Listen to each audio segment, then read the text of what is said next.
Another issue that required special attention when I became superintendent is an issue you all know about a little bit more, and that's producer compensation disclosure.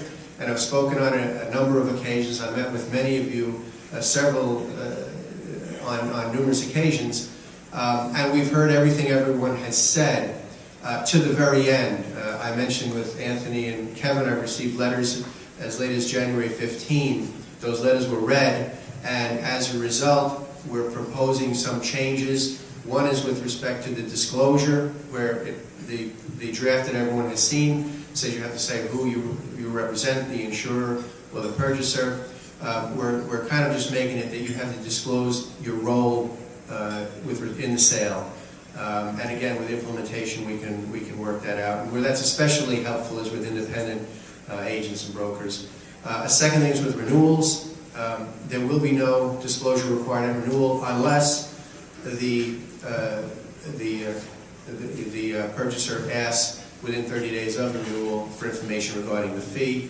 And in other words, with document retention, we're recommending that it does say to retain it for 3 years, but if you have a written agreement with the insurer keeps it anyway. You can rely on the insurer in that case. So I know there's other issues people have with it. I'm going to be answering some questions at the end, and please don't hesitate. The revised version should be coming out very, very soon.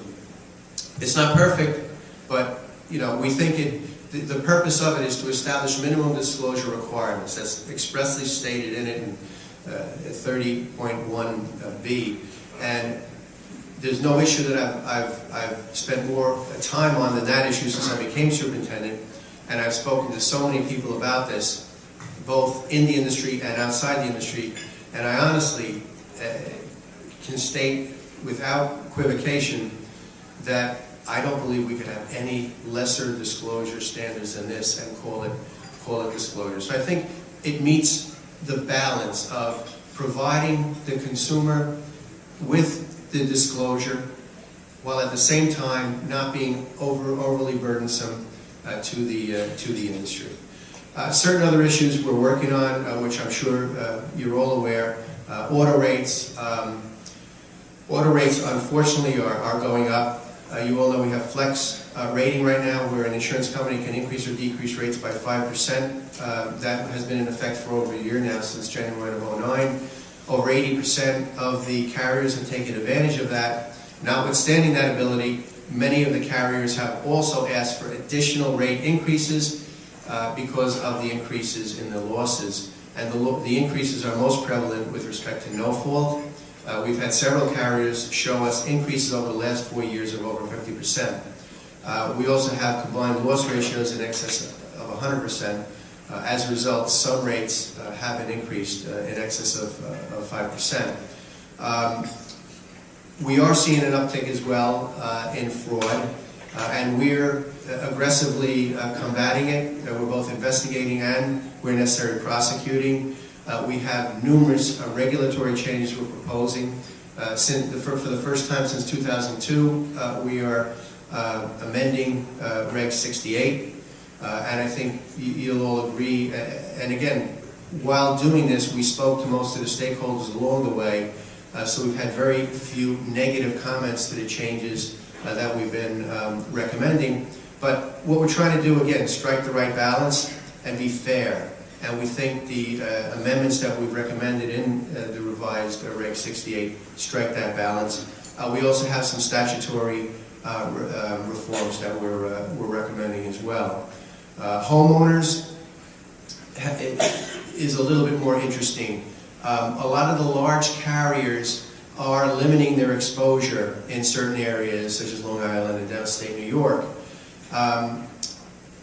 Although reasons given vary, it appears the main reason is the lessons learned primarily from Katrina, Rita, and Wilma back in 2005 in Florida, where the cost of restoring the property to its pre-catastrophe standard has gone up tremendously, because when you have such dense properties or properties located so closely together, it's hard to get contractors and materials in there to repair the property. As a result, the prices go up, and that was not factored apparently by many of them.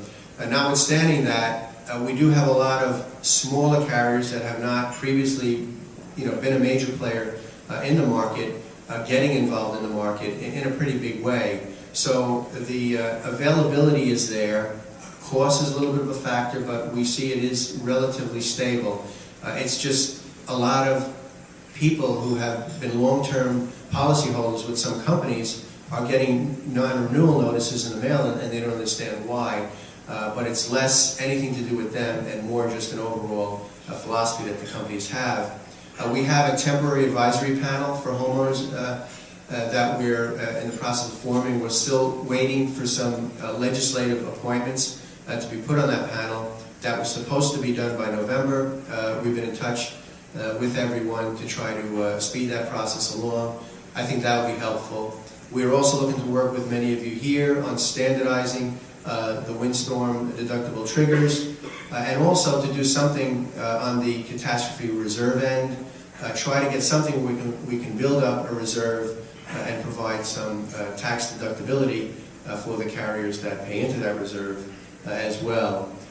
Suitability, we've conducted several hearings on the suitability of life insurance and annuity sales throughout the course of last summer. As a result, we may come out with a regulation on that very soon, as well as an amendment to Reg 60. We are working with the NAIC. Their proposed model really just affects annuity policies, and we're looking at that and the need to see if there is any such regulation needed with respect to life insurance policies. So that's kind of the 10,000-foot overview. I figured I would just skim many of the topics as possible, and then open it up for some very, very simple